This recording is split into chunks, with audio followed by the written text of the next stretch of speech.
Let's go. We're breaking it all down. Jayden Daniels, LSU, going up against Georgia State. Obviously, we start things off here with the 2nd and 6. And look, I give Matt House credit. At least we employed a QB spy here on this third down. We get an absolute boatload of pressure right here from Jordan Jefferson. And Granger finds this space right here. And obviously, he's trying to run for a first down, which is what he does. He is a scrambler, and we're able to corral him and make a tackle. All right, so we get to this 3rd and 3, and this is just not good, right? Because, in this point of the field, they're not going to go for an unforced. So we really want them to earn this 3rd down, and we give it to them by jumping off sides. Not only do we give it to them, we also give them a free play, right? And part of it, Ovi is going to move when Mason moves, right? Because it's hard for him to see the football. Is this holding, right here? Is this part of the jersey considered holding? I don't know. So it was quick, and you just don't want to jump offside. So this gives them a free play, and they do the right thing, throw it up in the air to see if the receiver can make a play on it. We're obviously getting away with some blatant pass interference and to get a huge play. I feel like we could be lined up closer, so it's even less likely for you to jump off sides in the spot. Guillory has jumped off sides, I think, a pretty high amount. I've seen him do it in the spring game. I've seen him do it in actual games, and you just want to make them earn it. There's no need to get a good jump off the football if your rush is going to be conservative anyway. So, they get a free play. They're able to, take a shot, towards the end zone again. And this was, pass interference again right here by Ashton Stamps. So Georgia State scores their first touchdown. This is something that we have had success with, running delayed shallow drags, right? Have, a vertical route, clear him out, and hopefully this is open. And right here, it's very interesting. It looks like 16 has a choice to make. Does he want to run behind Greg Penn, or does he want to run in front of him? And you'll see he thinks about running behind him and then runs in front of him, and that caused Greg Penn to be on his heels right here. It looks like he's in a decent spot to make this play. This protection is really good, okay? Once again, Savion Jones has just really struggled with firing off low, losing his balance, and just playing very high with this pad level. I mean, we're just getting dominated across the way here. Once again, I prefer Granger to throw instead of run for it, so I don't mind being conservative in your rush and playing coverage behind it. But right here, he just makes an absolutely perfect throw, right? Penn is in good position to make this play. It's just a perfect throw. And you'll see right here, this is just a really good throw, right? Sets his feet. This is an experienced year 6 QB. That's just a good throw. Receiver going up against a backer, and they score. So, really bizarre start for Jayden. He gets Malik Nabers on this comeback route. It's exactly where he should go with the football. It's man-to-man. He's playing way off of him, and the protection is absolutely perfect, and it's just a misfire to start the game. Okay, could Malik have still caught that? Maybe, but, not a good throw to start. So move ahead to this 3rd down. We motion Mason Taylor here to the right side. And this is just Jayden being absolutely ridiculous, okay? The only thing I would say about this, if I am Georgia State, I understand you have a QB spy behind this twist. I would not be running twist stunts to Jayden's throwing shoulder side, right? Because he knows if he just looks and sees, okay, this is a twist, I have this angle, this is their best linebacker, a senior, number 1. He's already starting to flow this way. And look at all this gravity Jayden just creates. There's no receivers over here at all. They just know they have to get a quick step if you were to rush this way. And now you got to, run him down going this way, right? Just Jayden glancing to the side of the field forces QB spies to run to the right, and this is obviously Jayden picking this up. He still has to make somebody miss to get this. Nasty. Absolutely nasty move. I mean, it is truly breathtaking stuff. All right, so you see we have Aaron Anderson into the game here, and we are running something a little exotic offensively where we are pulling our center. This is like a deep misdirection kind of play, so we're probably trying to set up some kind of vertical shot. So they actually ended up only bringing 5, right?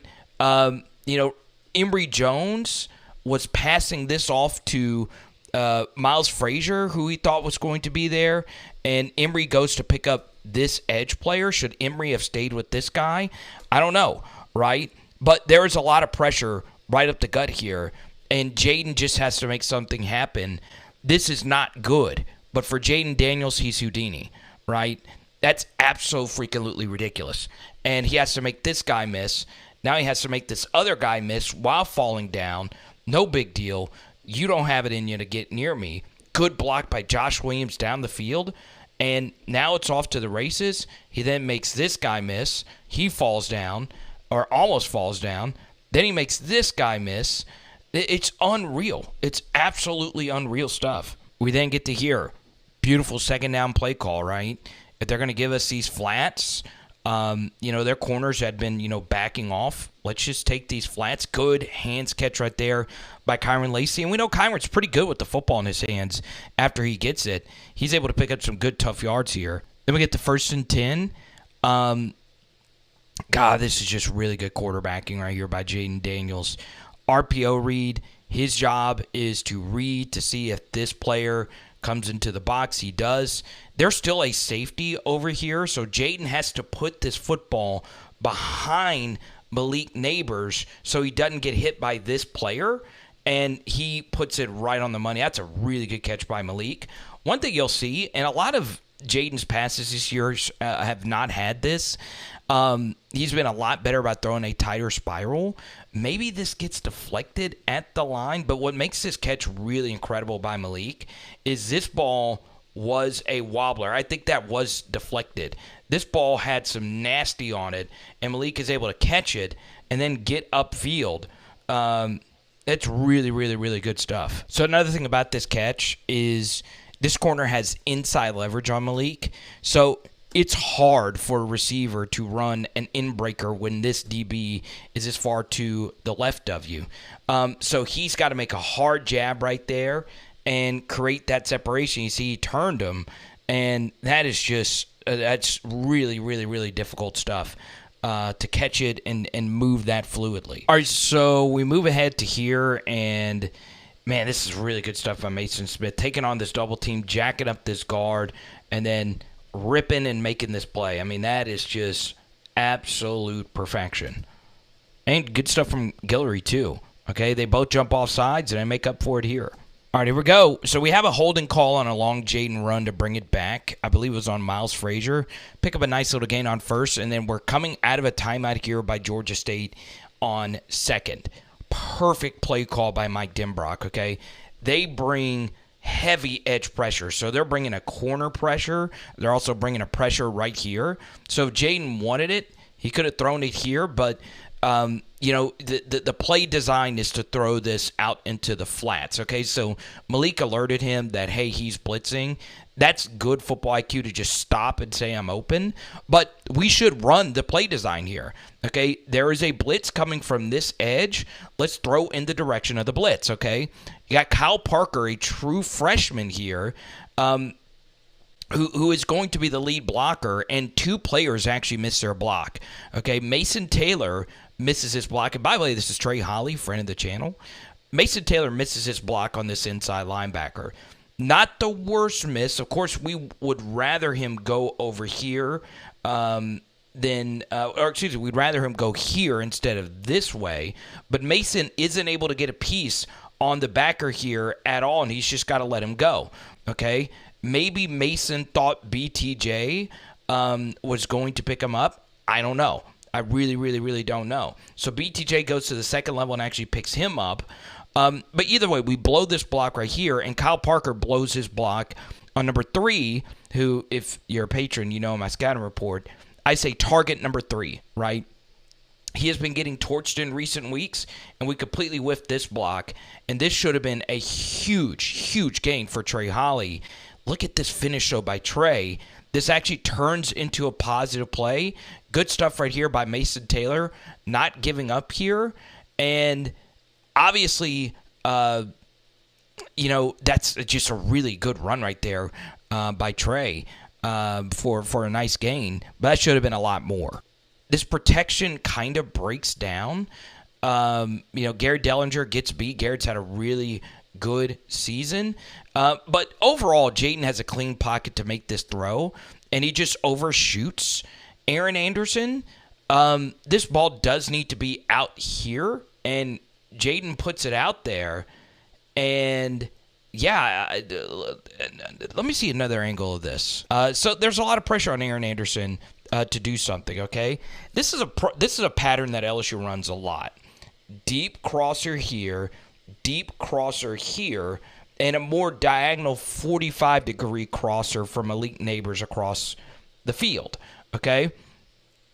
So Jayden does the right thing and hit the most vertical shot, and let's see if Aaron Anderson left his feet here. It does look like, if you look really closely, it does look like he loses his balance just a little bit and takes a weird path to the football, but it's still an overthrow. And Jayden obviously doesn't have a whole lot of chemistry with Aaron like he does the others. We would have liked to have seen that throw. Maybe if Kyron is the guy right there, he's making that catch, but still. All right, so we get to here. This defensive call is absolutely perfect, okay? So they had been watching, when we're in this formation, we like to go slot fade. So what do? They invert it, right? So this nickel corner goes over here on the out, and this outside corner picks up Malik on the fade here. That's excellent, okay? So our plan is already foiled. And what does Jayden do? Well, he does the right thing. He doesn't force anything to Malik here, and he gets Mason Taylor on this shoulder, okay? Now, could this ball have been put on Mason's upfield shoulder so he could turn this way? Yes, but Mason elects to cut back. One thing Mason's not really been is very elusive. He's not very good at making tacklers miss after the catch. That's okay, he's your tight end. That's not really what they're there for. But he does lose possession of this football, and look at Josh Williams. I'm telling you, if you want to earn playing time, just watch Josh Williams if you're a running back. Okay? Look at him hustling even when he knew he wasn't getting the football, and he's right there. Okay, now he might not have gotten the fumble, but him being right here made it harder for him to get in, and that's just really, really, really good stuff right there by Mason to hustle and pick that up, and Josh, to help out. All right, so then we get to this Jayden Daniels QB draw touchdown. He sells this QB draw so perfectly, and honestly, they're not in a bad spot here, okay? They see it, and they're right here to make a play. You just can't do it. Okay, he's just so skinny, slippery, and there's just nothing you can do. Some good blocks down the field from Josh and Mason. And once again, okay, you think you do. You don't, okay? And Jayden is able to score. Really good stuff. All right, so this has just been the case of the LSU defense. I like Toviano a lot as a true freshman. We have had hot heads on defense all year, right? We have struggled to just let the play go. Okay, you have to know in this spot you are a freshman. They know you're a freshman, and they get you on a penalty right here. Okay, LSU defense not doing themselves any favors. Okay, and Major Burns tried to get in there and break it up. Ugh. Alrighty, so we pick it back up with this LSU defense, and I have got to be real, man. Like, I don't exactly know what Omar Speights is doing right here.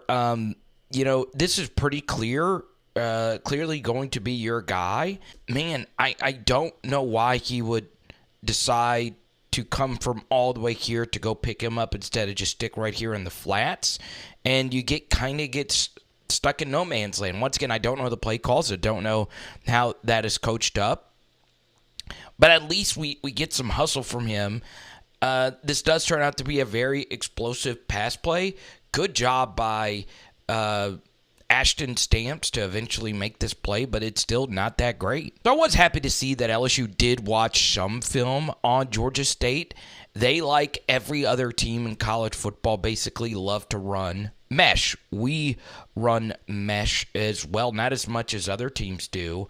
And Harold Perkins sees this shallow drag right here. Your first read is the rail on mesh rail, everything is just covered really well.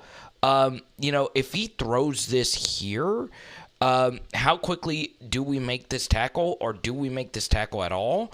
So if Granger would have actually thrown this mesh receiver, it would have been interesting.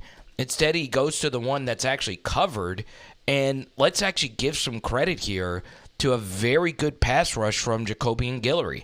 Okay, he has a one-on-one matchup here in a 3-tech. Not getting any rush from the edges. Really good stuff right here. To get in this passing lane, it's still an accurate throw, and Harold Perkins makes a really good play. All right, so on the very next play, we give up a huge touchdown, right? All right, for brevity, I'm actually going to go to Patreon and do a deeper breakdown as to why I think Matt House's defense has really become rancid, okay? But the Cliff Notes version is we really don't have an identity with what we want our defenders to do on a snap-by-snap basis, okay? So Jordan Jefferson in West Virginia was more of a gap shooter when I watched him. And here's the thing. We have both of our defensive tackles shooting gaps right here. The downside of shooting gaps instead of just playing things at the line of scrimmage is you can over-penetrate a play. So they want you over-penetrating this on a little quasi-draw handoff right here because you're past the ball carrier, okay? And that makes it that much tougher for Greg Penn to take on this block. And the next PHL patron will get this autographed Tyson Jackson card. We could really use him right now. And the issue, and you'll get the end zone angle here. I want you just to see this hole, right? When you shoot gaps and you're only playing half a man and you get all the way upfield, the one thing we don't really want happening when we're stunning our DTs is we don't want the middle to be this wide open, okay? I don't care to occasionally, penetrate and see if you can make a play, but this just makes it so much easier for this guy to come through. Obviously, if you're Greg Penn, if you think or know that Major Burns is right here, you would prefer to play this with a little bit more outside leverage and force him to go this way, but things are happening so fast, it's hard. Like, it's really hard to take on this block, shed it, and then make a play. There was a play to be made here. He didn't quite make it there, obviously. All right, so these next couple of weeks, including the bowl game, is a massive one for Chris Hilton, right? Malik Nabers is gone. BTJ's gone, more than likely. And we need to know if we can trust him to be, an outside X or someone that we can really just trust in our passing game. Jayden throws an absolute dart, and you see he's got room to run. Okay, you run up here, cut back through here, you might be going for a lot. And, the ball just runs right by him, and he says, catch the dang ball. It's just that simple. I like that style of coaching, and you've got to catch that. I am a little shocked that Georgia State decided to get aggressive and give Malik one-on-one right here and just blitzing a guy. So Jayden looks to his left and then decides to work all the way back to his right. Look at this blitz pickup. Really good stuff right here by Caleb Jackson and Mason Taylor. This was the MVP of the night, if you ask me. The offensive line was so freaking good. And Malik is just chilling back here to the backside. And with this back turn to the corner, Malik is still able to make this guy miss. And I thought for sure he was going to get past 48. This is a really, really good play.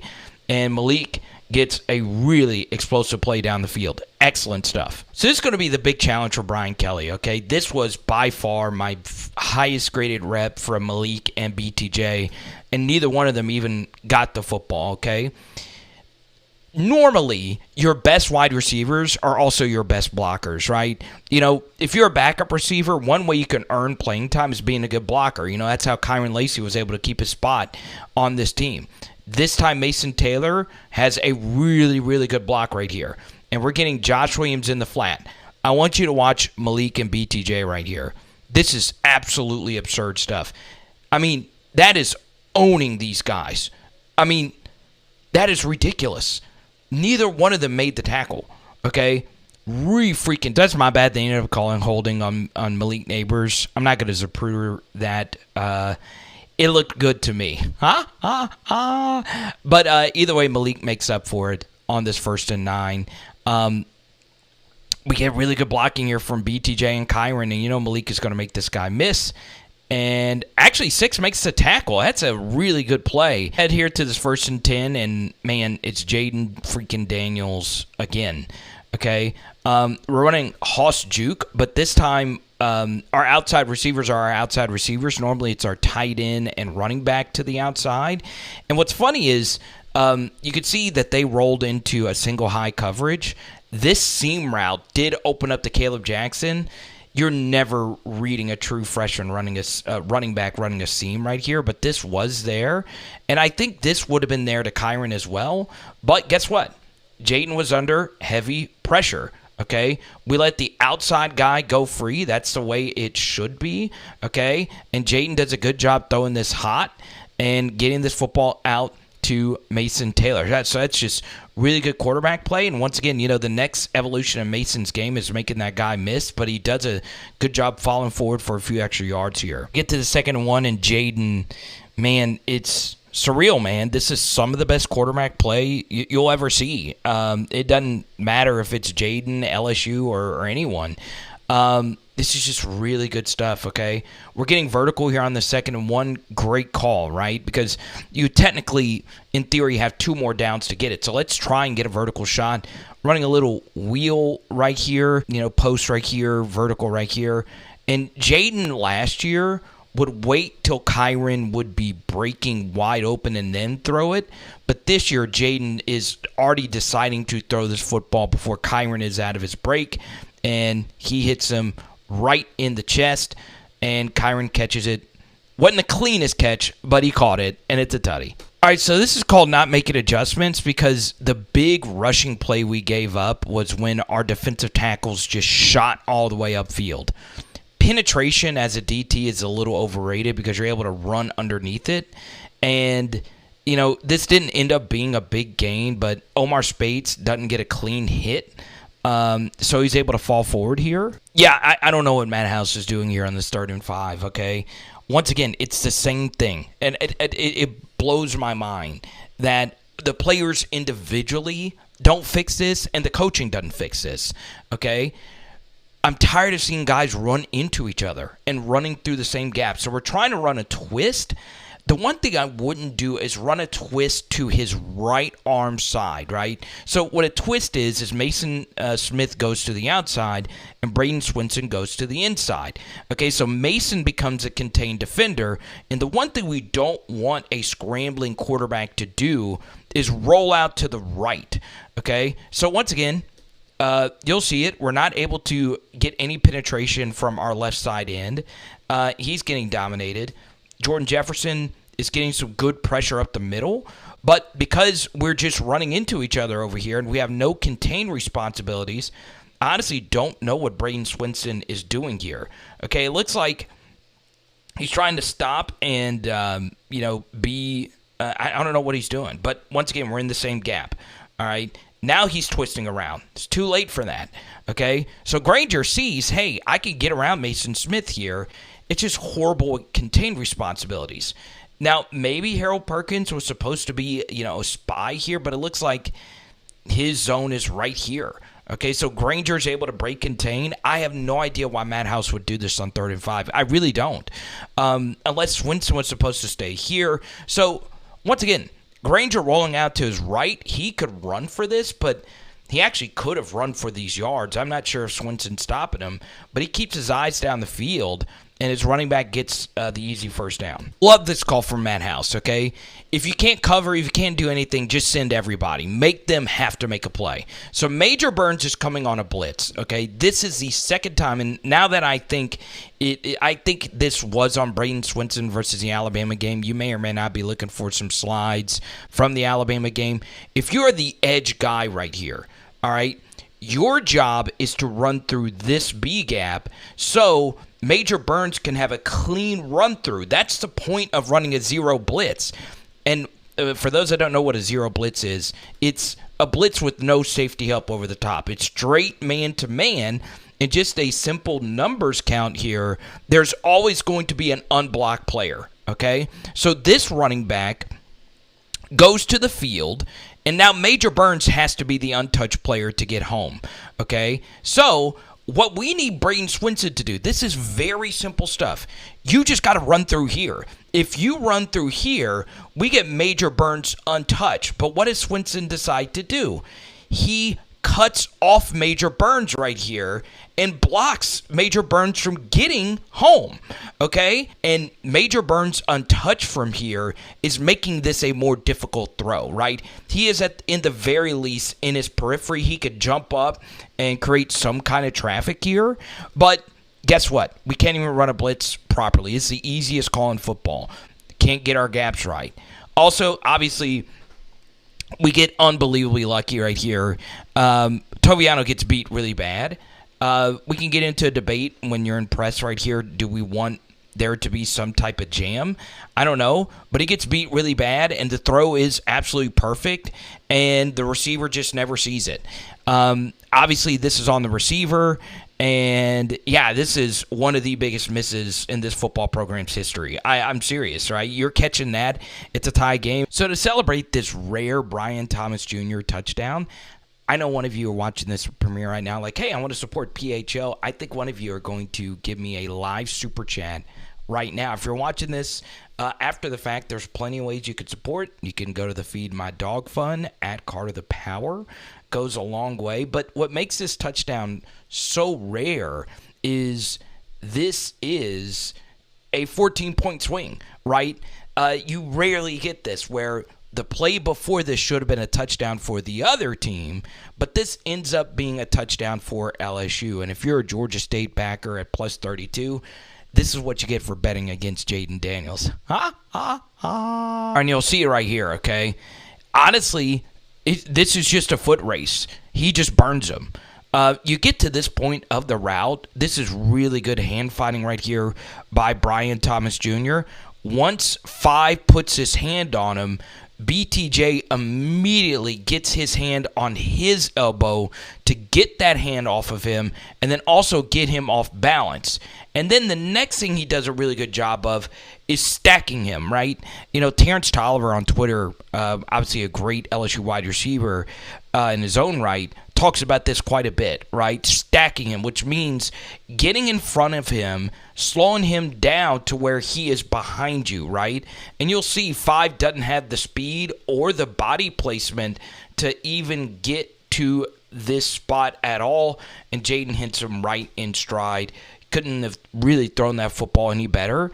And once again, BTJ, just an absolute excellent job keeping his knees up and all 6'4" of him getting that football on the goal line. Really good stuff. All right, you remember we were talking about the over-penetration thing?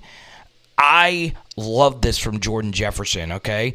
Instead of just shooting upfield, sometimes if you engage with the guy and drive him back, you essentially take up 2 gaps. So remember, Jordan Jefferson earlier was just shooting upfield and taking himself out of the play.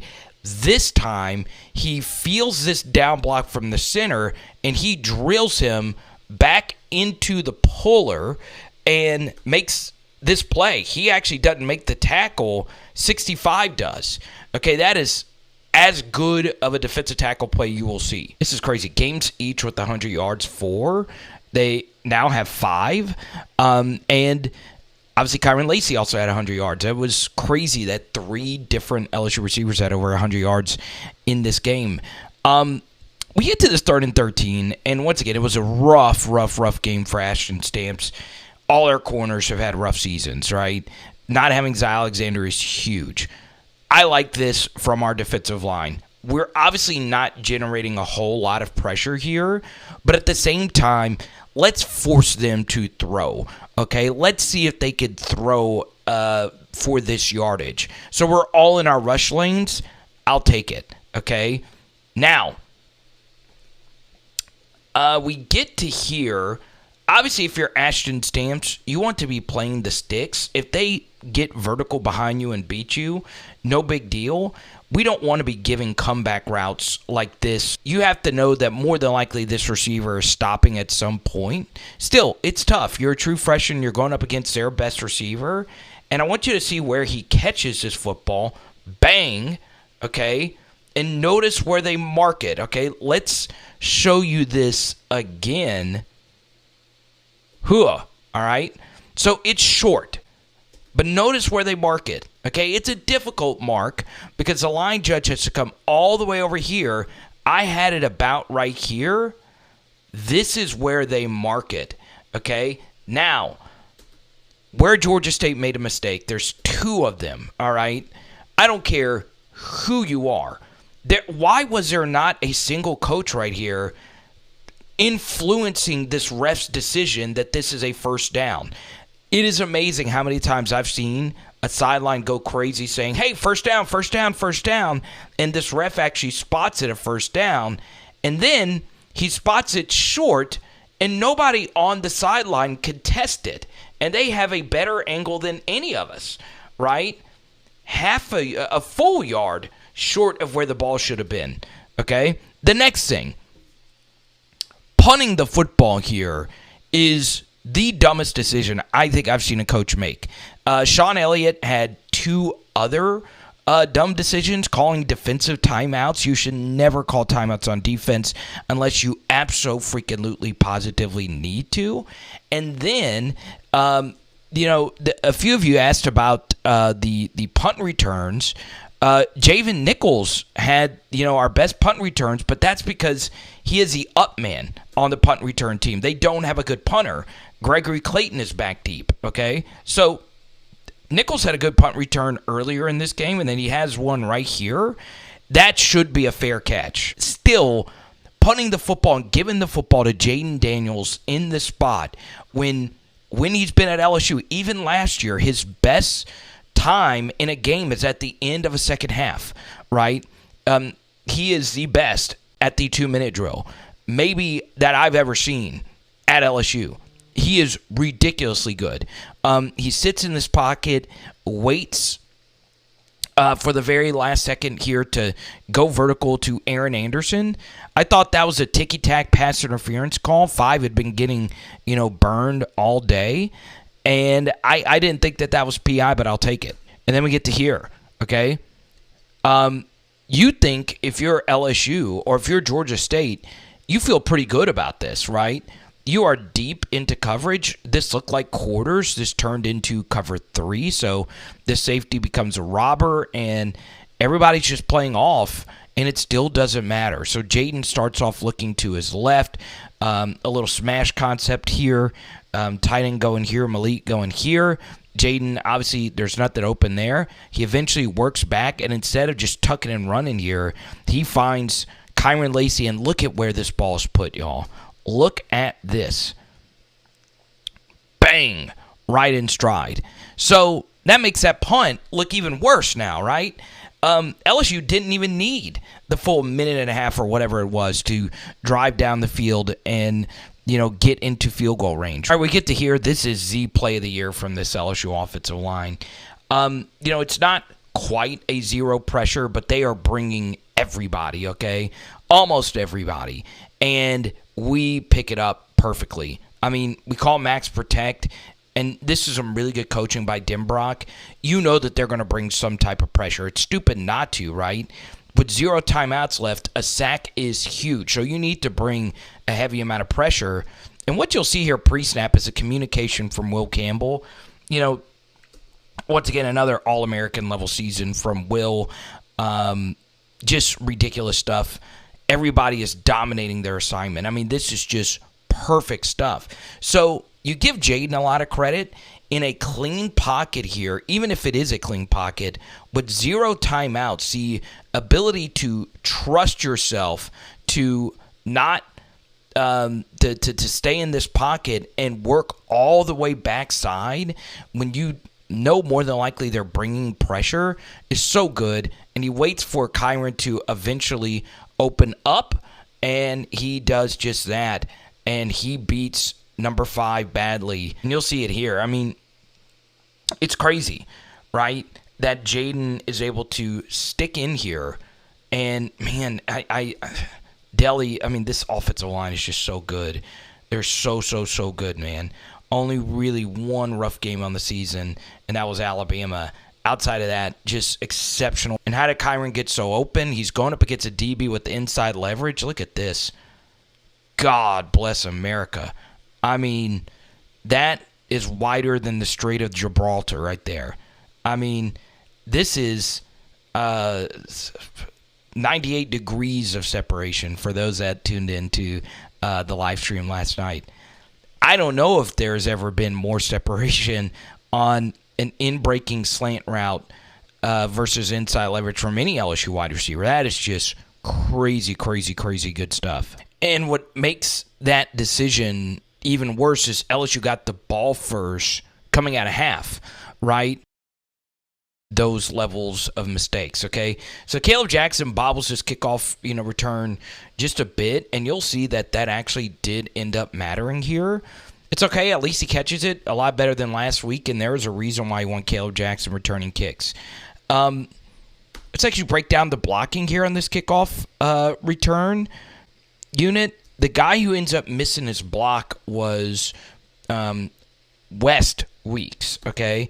We'll talk about Witt a little bit later, and that's a long time to hold on to your block. That's why that bobble is so huge. But 25, watch this. Bang. Caleb Jackson just throws him off of him. I can't tell you how many kickoff return guys I've seen lit up in that spot. That got us an extra 10 yards, so that's why Caleb Jackson should be the permanent kickoff return guy for the future. All right, so we get to the 2nd and 2 right here, and, this has just been something that we have just crushed teams with. They have to respect our vertical passing game, okay? So it looks like it's a rush 3, drop 8. So everybody is all the way back. Something else about a deeper drop is it is harder for Jayden to run around people for huge gains if they are this far back. Okay, so everybody is just scooting so far back. And guess what? We'll just hit BTJ underneath and take these yards, right? The shallow drag has been such a big piece of LSU's success. We get to 2nd and 5, and this is actually a defensive principle that Pac-12 defenses run quite a bit. Rush 3, drop 8. So only 3 defensive linemen, drop 8. And we're running a wheel here with Mason Taylor. Nothing opens itself up. He could have hit BTJ right here, but he hits the wide open check down to Josh Williams, and look at all this space, right? When the vertical stuff is working, it's nearly impossible to stop this underneath stuff. And a good job by Josh, getting upfield and getting this first down. And you see they committed to the rush 3, drop 8 stuff, okay? So, they're like, you're just not going to beat us deep. So we're running, this play that we've run a lot. Stop right here, flat route right here, and nothing's open, okay? This has been one of our most productive concepts, okay? Some call this Hank, and this could have been thrown right here to BTJ. Jayden's trying for all of it, though. He's trying to hit, Malik on something. That's covered. There's nothing there, okay? Once again, nothing there. Now that's covered. So Jayden has had a lot of success throwing to his running backs underneath. He doesn't want that one. He said, F it, I'll just take it myself. Good job not throwing that to Noah Cain. And guess what? I don't know what exactly 52 was doing here. I'm guessing he thought the ball was thrown here. But once again, if you're a defensive tackle, you can't lose your feet. You wouldn't have caught him anyway. But still, you give Jayden all this room to operate, and there's just no way 40 is ever touching him, okay? I was shocked he even got it. He was able to graze him there. And then, of course, if you're Jayden right here, you just fall down. And I don't know about you guys. I love Noah Cain. We're running a little double guard counter right here, pulling both of these guys around. Good kick-out block right here by Frazier. Good block right here by Deli. I mean, that's a perfectly blocked run play. We just need Noah Cain to beat this safety, and he tries. He does a good job, running through this guy and picking up some extra yards. But I know, like the rest of you, I'm happy he didn't score so Jayden could add to his touchdown total. And this right here is just such a sexy play design, okay? We've been showing a lot of 14 personnel, and 14 personnel is 1 running back, 4 tight ends. So no receivers, no Malik, no BTJ. And normally in this spot, we are just running the football.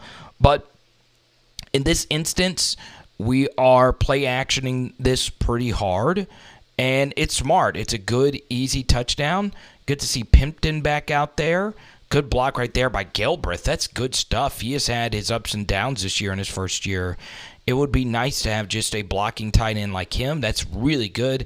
And yes, he could have hit Mason Taylor right here, but Mac Markway is wide open in the back of the end zone for his first touchdown. Got to freaking love it. So we eventually get to this 3rd and 15, and Matt House is like, F it. I want Harold Perkins rushing off the edge. And guess what? Good things happen when you do that. I don't know if this offensive tackle didn't watch film, but Perk every time is going to go to the ghost move, right? He doesn't swim. He doesn't really rip or anything like that.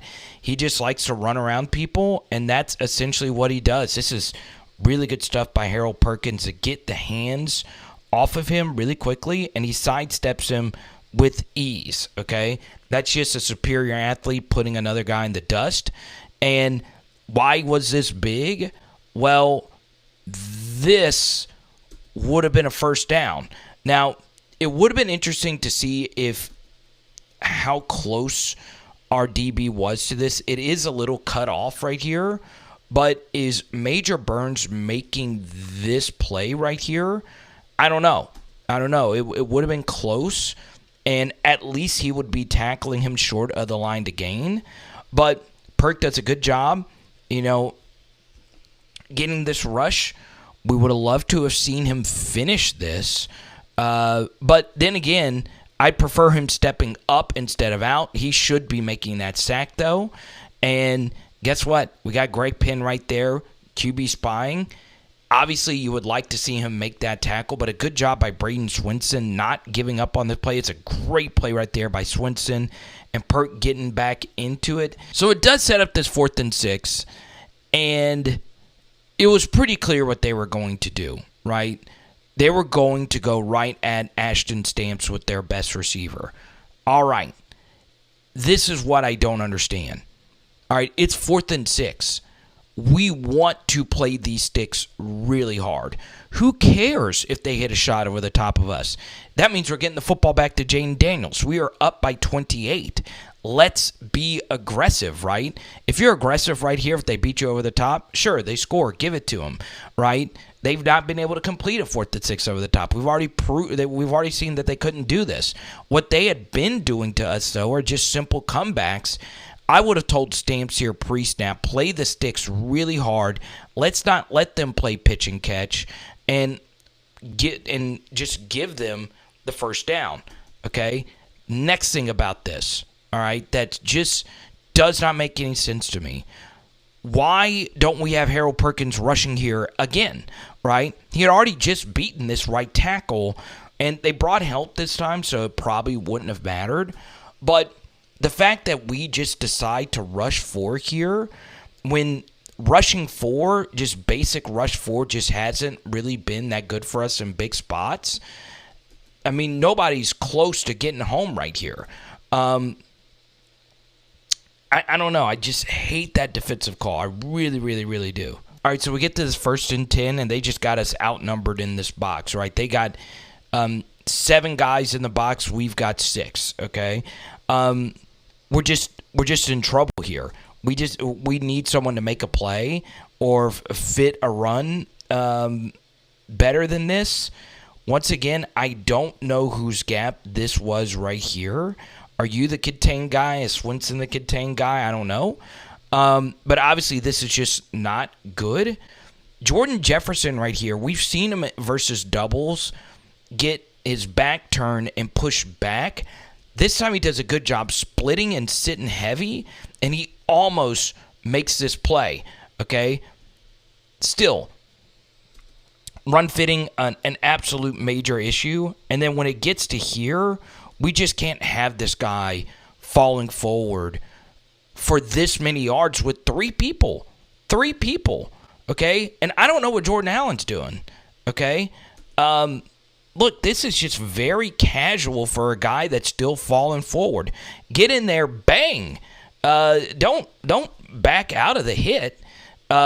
He's able to pick up a first down because he didn't do anything. Major Burns is just back here watching this. And they're still moving, right? And nobody is still getting in there. Just very, very, very bizarre. 3rd and 6. We press them again on the outside. Good stuff all around. So they immediately say, we're attacking Ashton Stamps on an in-breaker. He's there early. Sometimes they call it. Sometimes they don't. So that is pass interference, with the right hook around there early. But he still makes a good play on the football, and we'll take it. Okay? Good stuff. I love it. 4th and 6, and Sage Ryan had a fantastic game. I'm actually going to the Patreon and giving him my highest graded player award. After rewatching this game over, it was clear that he was the best LSU defensive back on the field. I would have done anything to see Granger throw this. I am very shocked when earlier on 4th and 8 in this spot, you throw an absolute dime to the guy and he just doesn't see it. I don't know why you don't go back to number 1 here. He's been the guy. And he just doesn't take it, right? It's single man-to-man coverage, and I don't know. You tell me, is Sage Ryan beat right here? It looks like one does have half a step. A little shocked by this. Now, outside of that, love this stuff from Matt House right here. We're aggressive on the outside with our corners, not just going to let them play pitch and catch. Okay, I would have preferred Perk rushing off the edge. I don't know why he has one elite rush and we just take him out of that spot right there. Just absolutely no rush at all. But this was really good stuff right here by Savion Jones. But still, it's a good stuff finding your way back into the rush lane. Also, really good stuff by Matt House playing zone defense with, Greg Penn in particular, playing a heavy QB spy right here. Okay, it's good stuff by Guillory and Jones keeping their rush lanes, and they both get a well-deserved half a sack. Did get away here with a little bit of a face mask. Okay, you could see right there, or is that on his mask? I don't know. Tough to see. Still, I'll take it. We're able to bring him down, and we get a nice sack on 4th down. This is just nasty work right here by Mike Denbrock, okay? Earlier in the game, we had been hitting them on these little quick screens, if you will. I would have loved to have seen this one actually been thrown because we do have a numbers advantage right here. It's 3-on-3. So maybe this is an RPO that should have been thrown. I don't care. We're running counter GT with our quarterback. Okay, so Deli's coming around. Will Campbell's coming around. We blocked this to near perfection. Okay, Deli missed his kick-out block right there. That's okay because we have Jayden Daniels. Will Campbell, a great second-level block to get Jayden through here. And now it's just Jayden running through that hole. Good stuff. But I know a lot of you saw that hit versus Jordan Travis. On any inside QB runs like this, Lamar Jackson is so freaking good at this. We don't want Jayden taking big hits, and we don't want him taking hip drop tackles. This is a good job right here by Jayden. These extra yards don't matter. Your health does. Just fall down. And you see he just goes limp and just falls down, right? He wasn't really even tackled by one right there. Just go limp and just go down. You see big milestone for Jayden. 11th all-time player, 3,000 passing yards, 1,000 rushing yards. Pretty good stuff. Running very simple smash. This is what we did pretty much all last year. So, corners down right here on Mason Taylor. Jayden hits Kyron, who had a big day, and you get a nice first. So Jayden hits BTJ on a comeback route, and we get to here. And honestly, this is on Caleb Jackson, right? This is a perfect play call, okay? We get, the fade routes here to draw these corners, and we are just trusting our most athletic running back to beat a safety in a foot race. We get a good block right here by Mason Taylor. We are running away from all of these guys. We honestly just need Caleb Jackson to beat this guy, and honestly, I think this was the same person who tackled Malik Nabers in the open field. So 6 is just one heck of a football player. I mean, that's a touchdown. That is just really good stuff. Give 6 a lot of credit. So move ahead to this 3rd and goal, and we see Jayden Daniels rocking the one leg sleeve, the Angel Reese. And once again, look at this pass pro. I mean, they brought a lot of freaking people, all right? Quarterback spy out here. Now, should that have been holding on Emory Jones? It's inside the chest plate. It's so inconsistently called. At home, it seems that the offensive tackle doesn't get called for it, and on the road, they'll call it. So Jayden, this guy was just waiting for Jayden. You could see it. They had a QB spy standing right here. Okay, so his job is to not let Jayden beat him to the outside. And well, what does he do? I mean, look. I want you to see this. I've never seen anyone have this move. Okay, it's a skip, all right? You see, he jumps in the air and skips his legs backwards to where you can't get his legs, and he's able to maintain his balance almost every time. I've never seen anyone else really have that move in particular. And Jayden almost gets in right there. Here we are, 14 personnel, and once again, it's just a foot race, okay? Play action, boot, and we just need Jayden to beat 43. And 43, it took a horse collar here. Was this a horse collar, or was this just the back of the jersey? It looks like that's just the back of the jersey, but I'll take the call. All right, so you tell me, okay? That looks like back of jersey, right? So I don't know the specific, can you grab the back top of the jersey, or does it just need to be the pad? I don't know. We get a tush push. I talk about this on Blake's show. We joke about it all the time. Mondays at 7:30, AYS Sports Network. They never call anything. You can move the football up to the goal line. They're not going to call it. They're not bold enough to call a false start. Could there have been a little jiggle in there? Maybe.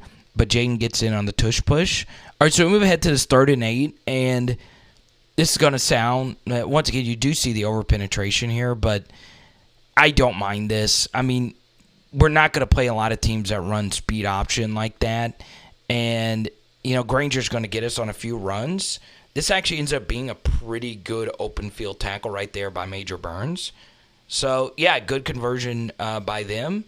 Of course, you'd like better defense, but still. 3rd and 7, I don't really get this play call, right? I just don't. You throw it to a guy. I don't think 9's really been a part of the game plan, but a good job of Ovia Gufu running this down and reading the screen and making a really nice play. Move ahead to this 3rd and 4, and it's same old, little smash, okay? Could you throw it right here? Yes, but why not get the football more vertically down the field and challenge yourself? Look at that throw. Look at that catch right there by Malik Nabers. And we're moving. Good job by Jayden and the LSU offense seeing the numbers advantage here. 3-man front. Really only 2 backers in this box. We have got basically a 7v5 advantage. So we need to be able to run to this. Mason Taylor and Will Campbell are such butter when blocking and doubling the end and then getting to the second level. They are so good at that.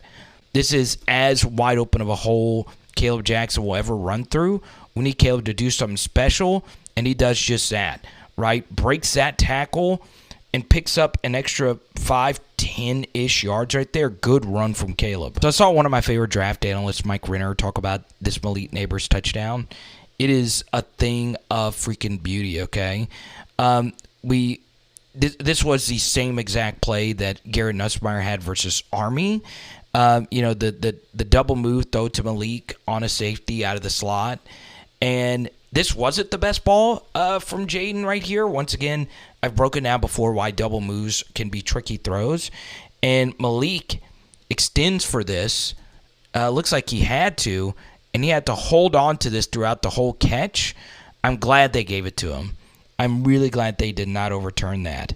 And I'm glad the back judge here gave it to him as well. So double move is a tough throw because there's two different parts of the route, right? Sometimes when you run the double move, you have to see how long the player is holding out the fake. Now, the funny thing is nobody bit on this double move. The safety is over the top of this. So Malik's job is to go around here. Instead, Jayden sees that he cuts to the inside, which is what he should do if the safety is going to be this far over the top of him to shade it this way, right?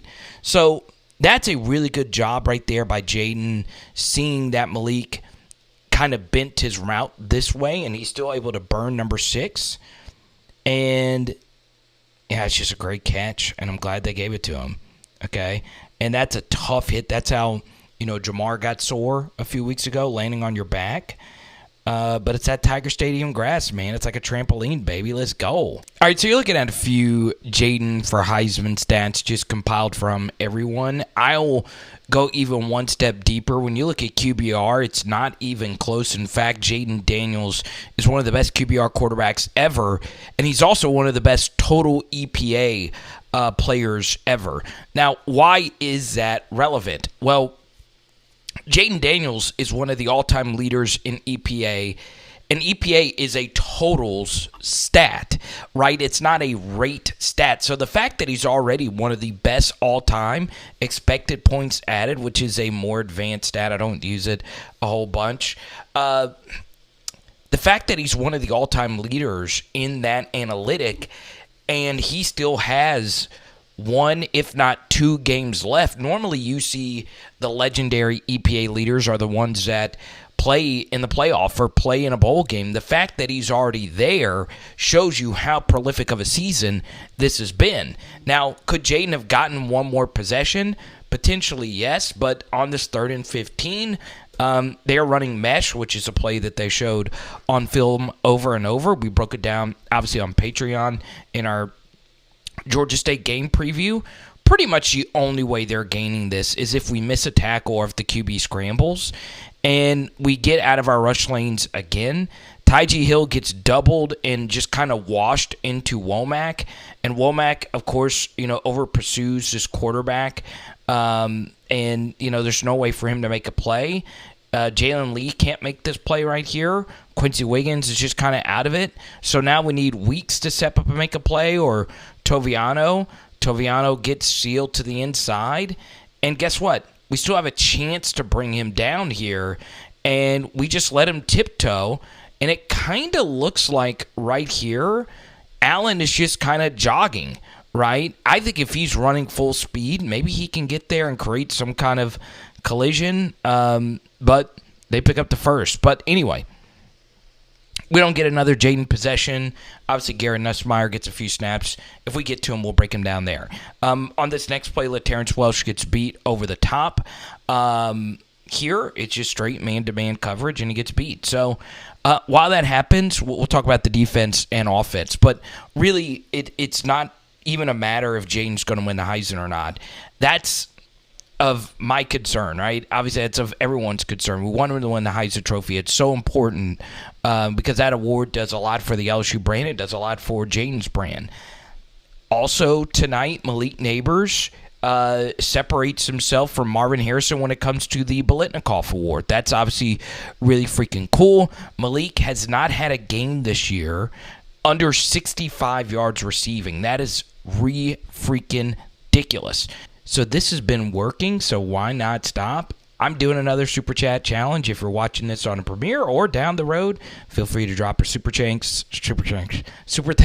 I don't even think this comes down to Jayden Daniels anymore, right? Whether or not he wins the Heisman Trophy is just a different, it's something that's out of our control, right? We even have RG3 on Twitter saying, well, let me rethink about this. And obviously last Wednesday we lit into RG3 on this channel. I don't think it's even a debate now about Jayden Daniels for Heisman. where does he rank amongst the best college football quarterbacks ever? I mean, this season has been better. You saw the stats from Cody Worsham. This season has been objectively better than any offensive player or any quarterback that's won the Heisman over the past 10 years, right? Jayden is one of the best college quarterbacks to ever play the game. And look, that sounds like hyperbole, but the numbers are the numbers, right? And also, if you actually watch the games, like all of you have, the eye test proves that he is truly something special.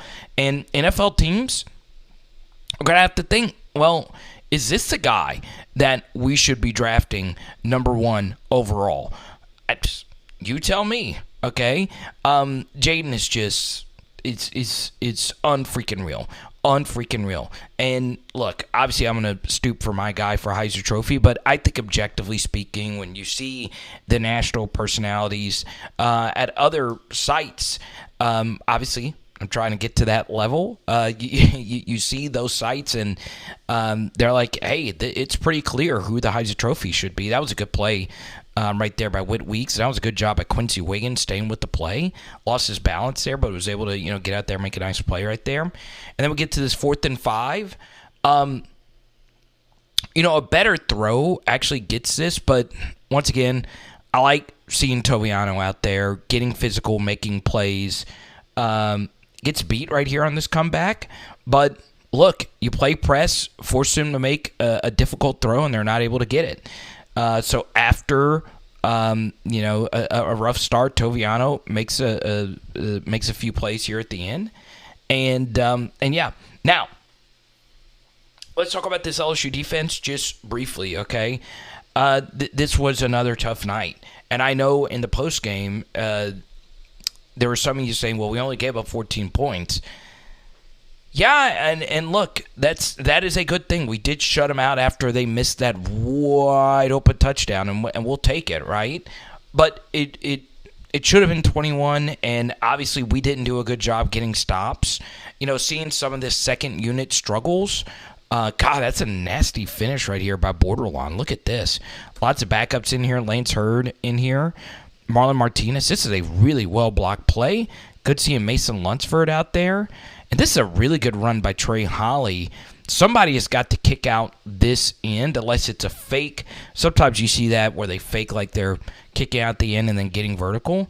This is a good run. I mean, Trey getting a first quarter rep and then squeezing through here for this first down. Trey Holly is I know he's only played in 2 games in the non-Power 5 games. That's some really good stuff. That's a nasty finish once again by Borderline. Love to see it. But this LSU defense is an issue, right? It was another rough game for them. Now, once again, shutting them out, that's obviously really good. But we've got to be better defensively. And we'll dive deeper into the Patreon breakdown later this week. But we'll talk about it, in live streams and all of that, throughout. We're towards the end of the season. Obviously, Brian Kelly's going to have a difficult decision. Does he want to make some major changes on that side of the football? There's so much regarding this defense, right, that is just mysterious. It sucks, obviously, the injuries that they've had. There's been a bunch of bad luck. We've seen B.J. Ojolari and all those guys, do good in the NFL. But where is Whit Weeks, right? There was a movement by some of the players, #free40. I don't know. I don't know. Brian Kelly has said in his press conferences, hey, the injury report is the injury report. We didn't have Logan Diggs in this game. We not really heard anything regarding where is Whit Weeks. I don't know. But I don't know how much he is changing any of it. This defense is just so fundamentally broken, and it obviously needs to get fixed. It is very bizarre, though, this situation here. And until Brian Kelly's asked about it, we won't know anything. Hope you enjoyed this. Please get in the comments section, and let's have a good time, baby. It is Power Hour LSU. Boom. JD5 for Heisman. Shout out Dom and the whole PHL Nation. Saw so many of you with the PHL merch. You guys sent me photos. It's cool stuff. And tonight we're doing pizza, baby. Detroit style. Let's go.